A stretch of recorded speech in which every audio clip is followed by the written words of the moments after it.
ආයිබෝවන් ළමයි 10 වසරේ පළවෙනි වාරයේ මුල්ම පාඩම තමයි පරිමිතිය. ඉතින් ළමයි අපි දන්නවා සම්පූර්ණ තල රූපවල පරිමිතිය හොයන්නේ කොහොමද කියලා. ඉතින් ඔයාලා මේ 10 වසරට ඉන්න කාලෙන් 6 7 8 9 දී ඔයාලා ඉගෙනගෙන තියෙනවා සමචතුරස්‍රය ඍජුකෝණාශ්‍රය ත්‍රිකෝණයේ පරිමිතිය හොයන විදිය. ඉතින් මම ආයෙත් මතක් කරොත් එහෙම සමචතුරස්‍රයේ මට පරිමිතිය හොයන්න පුළුවන් පුතේ මෙන්න මෙයාගේ පාද හතරම සමානයි. අපි දන්නවා පාද හතරම සමානයි. එතකොට මේ එක පාදයක දිග අපි දැනගත්තොත් එහෙම අපිට පුළුවන් නේද ළමයි මෙන්න මේ සමචතුරස්‍රයේ පරිමිතිය හොයන්න. පරිමිතිය කියන්නේ ඇත්තටම ඕනෑම තල රූපයක වටේ දිග. හරි. දැන් මම මෙතනින් දිග මායින්න ගත්තොත් මෙතන ඉඳන් මෙතෙන්ට තියෙන දිගයි මෙතන ඉඳන් මෙතෙන්ට තියෙන දිගයි මේකයි එකතු කරලා එන අගයට තමයි අපි පරිමිතිය කියන්නේ.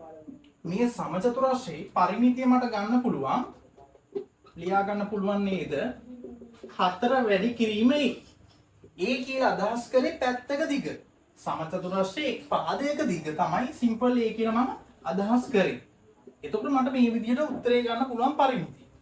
ඍජුකෝණාශ්‍රය අපි දන්නවා ඍජුකෝණාශ්‍රයේ සම්මුඛ පාද සමානයි. මෙයාට මෙයා සමානයි මෙයාට මෙයා සමානයි. මෙයා අපි හඳුන්වනවා දිග කියලා මෙයාම හඳුන්වනවා පළල කියලා. නේද? එතකොට ළමයි ඔයාට දිග සිම්පල් a කියලා දුන්නොත් එහෙම දත්තයක් පළල සිම්පල් b කියලා දුන්නොත් ඔයාට පුළුවන් පරිමිතිය ලියන්න මේ විදියට. සාමාන්‍යයෙන් දිග a මෙයත් aනේ. එතකොට a 2යි ධන 2යි b පළලත් ඒ විදියට. මට දෙක පොදු සාධකයක් විදිහට එළියකට ගත්තාම මේ විදිහට සූත්‍රයක් හදාගන්න පුළුවන්. තේරුණාද?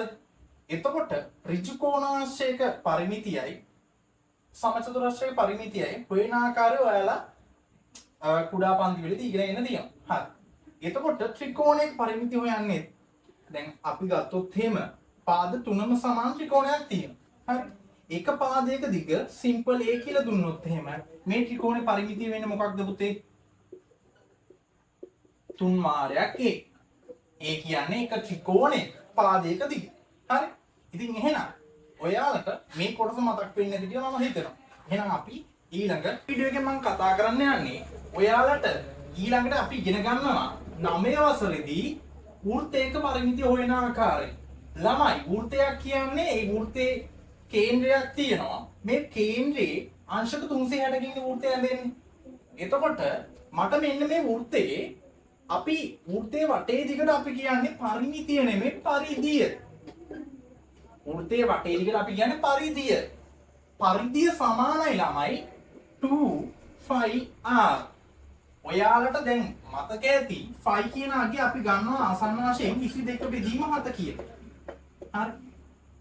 මේක සුළු කිරීමේ පහසුවට තමයි අපි 22 බෙදීම 7 කියලා ගන්න. දැන් හිතන්න සිම්පල් r දුරකින් ඒ කියන්නේ r දුරක් කියන්නේ මේ වෘත්තයේ ඉඳන් මෙන්න මේ වටේ මේ පරිධියට අඳින ලද රේඛාවේ දිග. එයාට අපි කියනවා r. හරි. එතකොට මෙන්න මේ වෘත්තයේ r දුන්නට පස්සේ අපිට පරිධිය ගන්න පුළුවන් මෙන්න මේ විදියට. හරි. ළමයි ඔන්න ඕක අපි ඉගෙන ගත්තා 9 වසරේදී. එතකොට විස්කම්බය දුන්නොත් එහෙම සිම්පල් d කියලා අපි ගන්නවා විස්කම්බය. හරි. විස්කම්බය දුන්නොත් එහෙම අපිට පරිධිය හොයන්න පුළුවන් 2πr වෙනුවට ආදේශ කරන්න ඕනේ 2 වැඩි කිරීම 22 බෙදීම 7.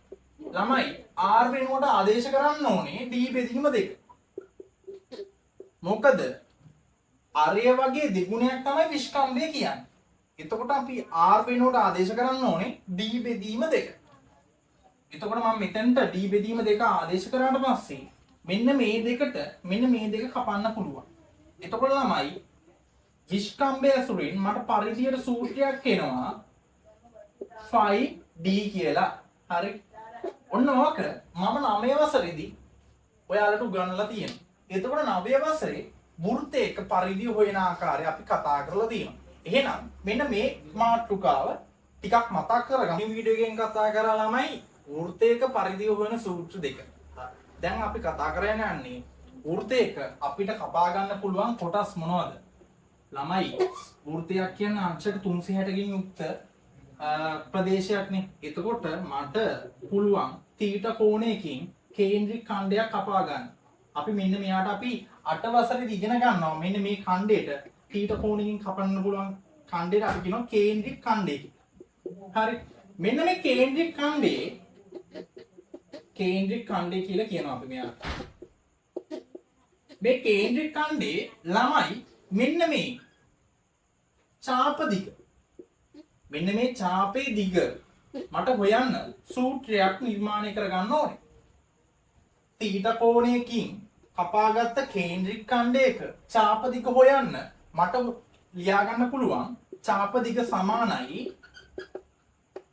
සම්පූර්ණ වෘත්තයක පරිධිය හොයන්න නම් අපි භාවිතා කරන්නේ මොකක්ද? 2πr. 2πr වලින් 360න් තීට අංශක 360න් තීට කෝණයකින් කපාගත්ත කේන්ද්‍රික ඛණ්ඩයක චාප දිග මට මෙන්න මේ සූත්‍රයෙන් ළමයි ගන්න පුළුවන්. උදාහරණයක් විදිහට මම ගත්තොත් එහෙම මෙන්න මෙහෙම අංශක 60ක කේන්ද්‍රික ඛණ්ඩයක් ගන්නවා. හරි. මේ අංශක 60 කේන්ද්‍රික ඛණ්ඩේ අරය මට දෙනවා 7 සෙන්ටිමීටර් කියලා. මෙයා O, මෙයා A, මෙයා B. AB චාප දිග හොයන්න ඕනේ මට. AB චාප දිග. AB චාප දිග හොයන්න පුළුවන් ළමයි 2πr වැඩි කිරීම 360න් අංශක කීයද? 60යි. මට මෙතනදීම 60යි 360යි සුළු කරගන්න පුළුවන්. මේ බිඳුවට මේ බිඳුව කපන්න පුළුවන්. මට පේනවා උඩයි යටයි 6 ගුණාකාර දෙන්නෙක් නේ ඉන්නේ. එතකොට 6ට 6 1යි 36ට 6 6යි. 2 වැඩි කිරීම 22 බෙදීම 7. අපි අරය ආදේශ කරමු. අරය 7යි. 1 බෙදීම 6.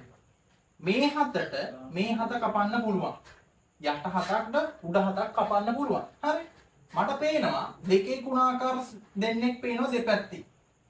මේ දෙකට දෙකේව 1යි 6ට දෙකේව 3යි. හරි.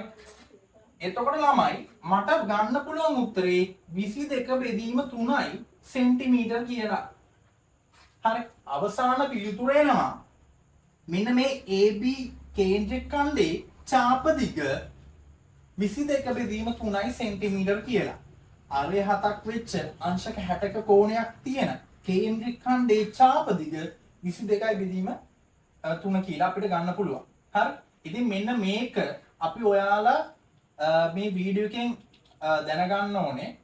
එතකොට මේ ටික ඉගෙන ගත්තට පස්සේ අපිට මැත්ස් පේපර් එකේ ස්ට්‍රක්චර්ඩ් එසේ කියනවා පරිමිතිය සම්බන්ධ ගැටලුවක් වර්ගඵලයත් එක්ක එකතු වෙලා ඒකේ ලකුණු ප්‍රමාණයක් අපිට ගන්න පුළුවන් වෙනවා. හරි.